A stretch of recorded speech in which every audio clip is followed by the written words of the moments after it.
मुलांनो, तुम्ही इयत्ता 3री मध्ये भौमितिक आकृत्यांची ओळख शिकलेला आहात, हो की नाही? मग मी तुम्हाला आता काही आकृत्या दाखवणार आहे.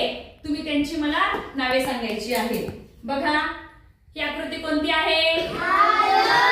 आयताला किती कोपरे आहेत रे? आणि आयताला किती बाजू आहेत? 4. Very good.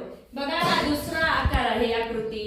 याचं नाव काय आहे? त्रिकोण. त्रिकोण. त्रिकोणाला किती कोपरे आहेत? 3. आणि त्रिकोणाला किती कडा आहेत? 3. छान, व्हेरी गुड. आता हा आकार कोणता आहे? चौरस. चौरस. चौरसाला किती कोपरे आहेत? 4. आणि चौरसाला किती बाजू आहेत? 4. छान. आता ही आकृती कोणती आहे? वर्तुळ. वर्तुळाला कोपरे आहेत का? नाही. आणि वर्तुळाला कडा आहेत का? नाही. आता ही आकृतीचं मला तुम्ही नाव सांगितलं, काय होतं? त्रिकोण. या आकृतीमध्ये 3 कोन आहेत म्हणून याला त्रिकोण म्हणतात. मग कोन म्हणजे काय? तुम्हाला माहिती का याची व्याख्या? नाही. तर मी तुम्हाला याची व्याख्या आता सांगणार आहे आणि ते आपल्याला या पाठामध्ये आज पाहायचं आहे. कोन म्हणजे काय? तर बघा, ज्या ठिकाणी 2 रेषा एकत्र येऊन मिळतात त्या ठिकाणी कोन तयार होतो. बघा, या आकृतीमध्ये झाडाच्या 2 फांद्या आहेत. त्या ज्या ठिकाणी एकत्र येऊन मिळालेल्या आहेत तेथे कोन तयार झालेला आहे. बघा, हे चित्र कशाचं आहे? घसरगुंडी. घसरगुंडीमध्ये सुद्धा कोन तयार झालेले आहे. हे चित्र कशाचं आहे रे? घराचं. घरामध्ये सुद्धा कोन तयार झालेले आहे. हे चित्र कशाचं आहे? लाईटच्या खांबाचं. बघा, इथं सुद्धा कोन तयार झालेला आहे.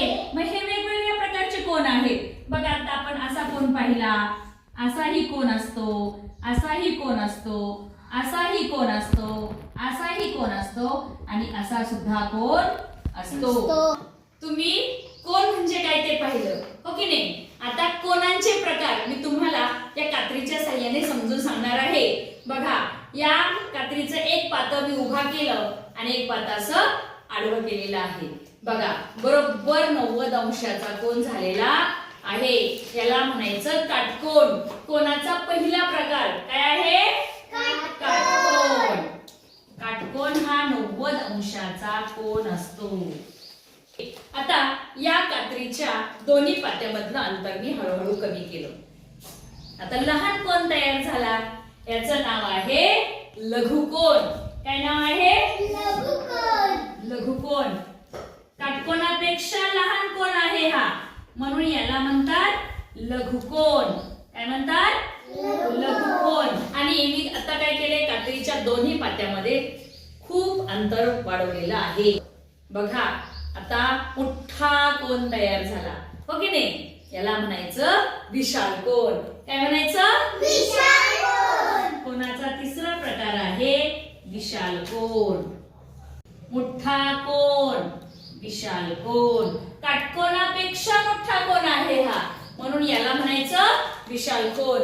आता तुम्ही मला काय करायचं आहे की काटकोन फळ्यावर कोठे दिसतो आहे त्याचं मला उदाहरण सांगायचं आहे आणि फळ्यावर येऊन पण दाखवायचं आहे की तुम्हाला काटकोन कोठे दिसत आहे. कोण सांगते? सांगा पाहू. हा, कार्तिका, चल फळ्यावरून दाखव बरं मला काटकोन कुठे दिसतोय ते. छान, व्हेरी गुड. लाईटचा खांब आणि जमीन याच्यामध्ये तयार झालेला कोन हा काटकोन आहे. छान, व्हेरी गुड. आणखी कोठे दिसतोय कोण दाखवते पाहू काटकोन. हा, चल सानिका.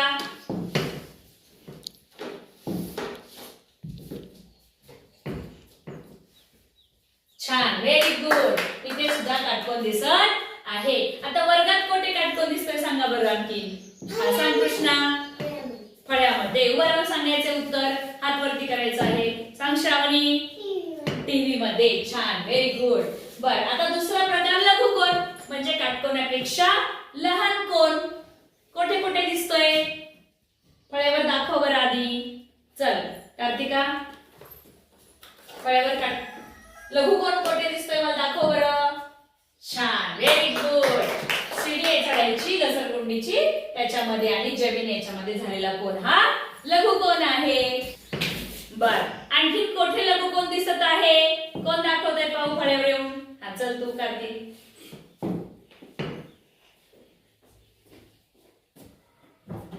छान, व्हेरी गुड. अजून मला सांगा बरं, उदाहरणे सांगा आता लघुकोनाची. परिसरामध्ये तुम्ही नेहमी बघता अशी उदाहरणं सांगा. हा, मेहंदीचा कोन. छान, व्हेरी गुड. उदाहरण सांगायचं. आईस्क्रीमचा कोन. छान.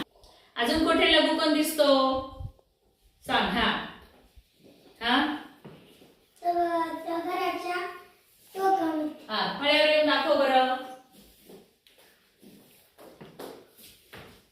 छान, व्हेरी गुड. इथे हा, छान, व्हेरी गुड. इथे पण लघुकोन दिसत आहे. बघा आता तिसरा कोन विशाल कोन. विशाल कोन तुम्हाला कुठे दिसतोय? फळ्यावर येऊन दाखवा बरं. छान, व्हेरी गुड. मोठा कोन. विशाल कोन म्हणजे कसला कोन? मोठा कोन. काटकोनापेक्षा मोठा कोन. आता मुलांनो, तुम्हाला मी